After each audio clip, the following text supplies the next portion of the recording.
let's go back to what we began the show with. It's always a good day when the Gamecocks win and Tigers lose, whether it's basketball or not. So we're in a pretty good mood here at Good Morning PD Live 95.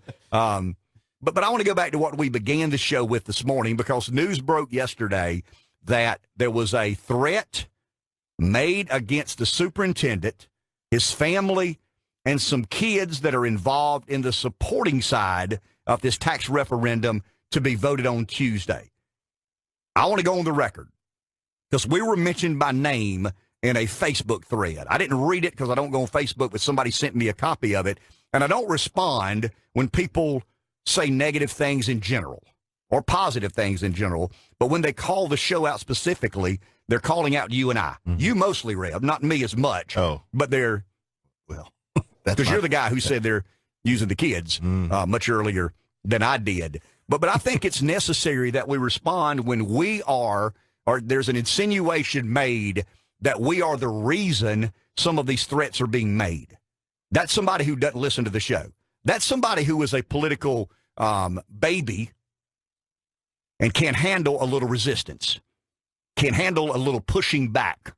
In other words, if you're for something and somebody pushes back against it, the most simple-minded thing to do is say, well, you're trying to cause trouble. No, I'm trying to create debate and dialogue that I think are essential when you're trying to raise the taxes on the taxpayer of District 1 the most they've ever been raised at one time.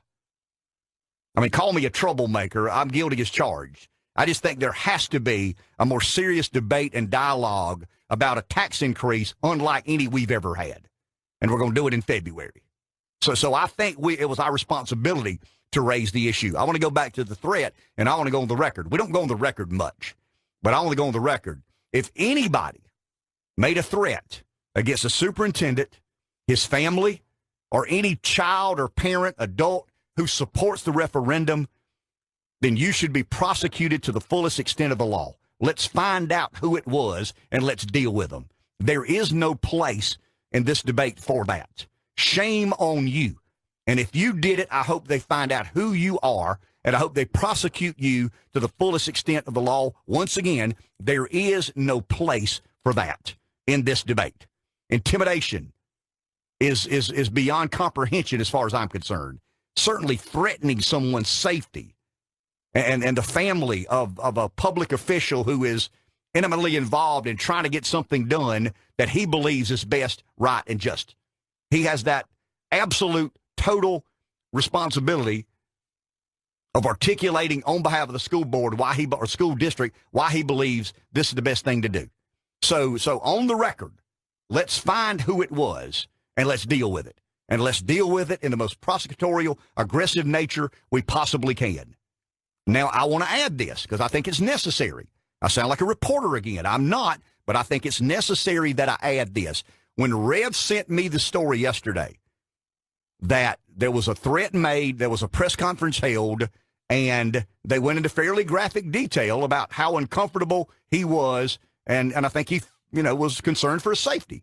And I think the safety of his family, and from what I understand, there were some kids who were concerned for their safety, and they called out the forum they were going to have last night. That's factual. That's not me giving an opinion.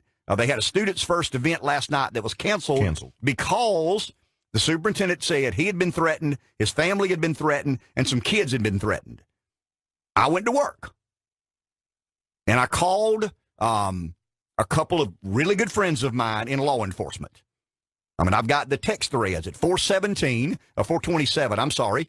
I said, has there been a credible threat made against the superintendent or any kid involving the referendum next Tuesday and the canceling of the event tonight? He said there has not been a credible threat. We have looked, we've investigated preliminarily, and we've not found a legitimate threat. I texted again last night at about 10:30 before I went to bed. Stayed up late last night watching Clemson lose. And and before I went to bed, I texted my friend, and I know him to tell the truth. I know he wouldn't mislead me. I trust his judgment. He's someone who has been at the sheriff's department and served in exemplary fashion for an extended period of time. And I texted him again, and I said, have y'all found a legitimate threat? He said, we've still not found a legitimate threat, or a credible threat was his word. Don't want to misspeak here. Credible threat, but we were told the city police department was going to look into it. Now, I don't have contacts. I don't have sources. God, that sounds like a reporter. I don't have sources with the city police department, so I can't comment on what they found out or not. I'll try to find out today. So we had an event canceled, and this is not my opinion. I mean, the majority of this shows my opinion. Here's the fact. We had an event scheduled. It was canceled because we were told that somebody threatened the safety of people supporting this, the say yes to the referendum question. And once again, this is my opinion, not a fact. If someone did, let's find out who that someone was, and let's prosecute them to the absolute fullest extent that the law will allow, because that should not be tolerated in political debates, no matter how opinionated and how passionate both sides will be.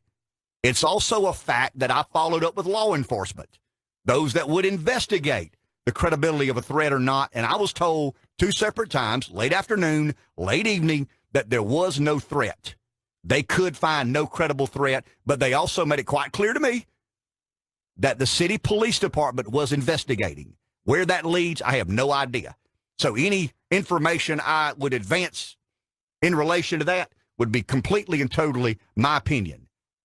And I don't want to give my opinion on whether there was a credible threat or not. So there's the framing of how we began the show this morning. And I reiterate, as aggressively as I know how, if someone threatened someone else in relation to this referendum, Facebook, computer, internet, Twitter, phone call, track phone, let's just absolutely, as vigilant as possible, find out who the perpetrator is, and let's deal with him today, or her today, if possible.